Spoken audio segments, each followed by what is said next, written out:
Täna hommikul läks Ukraina poole teele 2 autosauna, järjekorras 8. ja 9.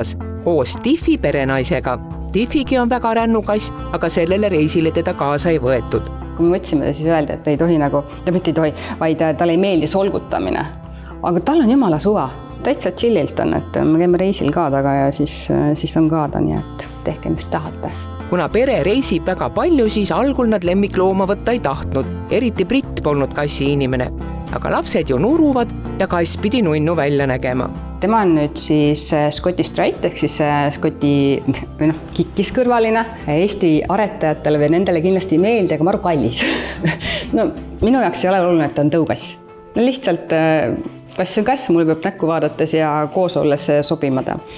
Ja siis vaatasime natuke laiemalt ringi ja leidsime selle kassi pakkuja Lätist.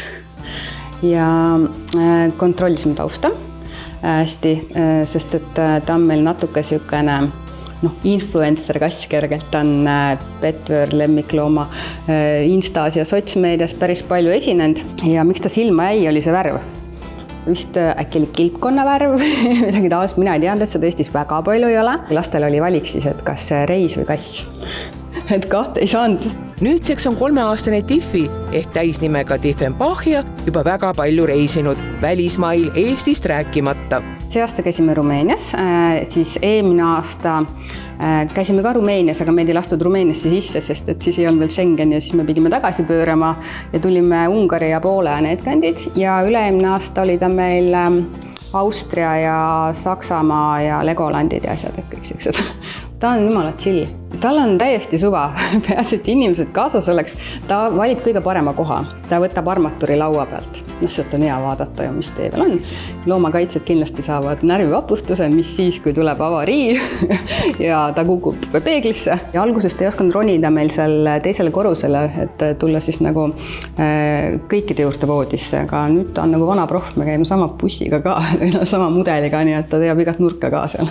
Kodus magab ta päeval pererahva voodi all, aga sageli 35 aastat vanas nukuvoodis. Selle voodi ma sain siis, kui ma ise olin, ma arvan, et seal 4-5 aastane, õde on mul 2 aastat vanem ja meie vanaema ostis Tallinnast laste maailma poest. Ja siis öösiti läheb ta tihtipeale siis noorema tüdruku Laureeni sinna tuppa ja tema siis arvutitooli peale.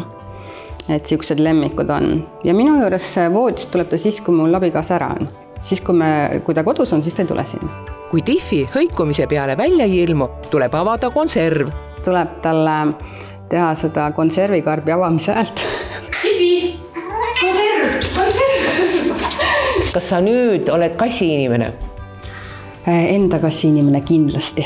Sa tunned ära, et ta on ikkagi nagu päris ikka, mitte inimene, aga näiteks kui ma käin, ma olen vabatahtlik, ma käin Ukrainasse saunu viimas, saunad Ukrainasse, meil MTÜ. Ja kui ma olen seal ikka mitu päeva ära olnud ja siis lapsed või siis mees helistavad siis mulle Messengeri kaudu pildiga ja kui ma hakkan rääkima, siis ta ka kuskilt tuleb välja kuulama. Mees tihtipeale ütleb, et kuule, vaata, ta tuli kuulama sind. Et eks ta siis ikka natuke tunneb puudust ka. Mina ka. Kui varem viidi saunu Ukrainasse 1 korraga, siis seekord läheb 2. Umbes 15 inimest mahub lavale ja siis on 4 pesumasinat ja 4 riietekuivetit. Kenekad on peal, 100 auto veetünniga ja siis kuskil arvestanud oleme 500 sõdurit nädalas. Lisaks pani Soome MTÜ saunaautodele kaasa pesuvahendite paketid. Meil on muidugi ette heidetud, et mis te sinna nagu saunu viite, jumal viige relvi on ja. Aga tegelikult selle relva taga on ju inimene, et kes peab olema seal juba mitmendat aastat rindel, et see inimväärikus ära ei kaoks. Et see mõmmi tuleb ja kallistab, mäletan jaanuaris, kui käisin tuli, lihtsalt võttis ümbert kinni, kallistas ja ütles, et ta pole 6 aega pesemas saanud käia. Et siis see nagu ütleb kõik.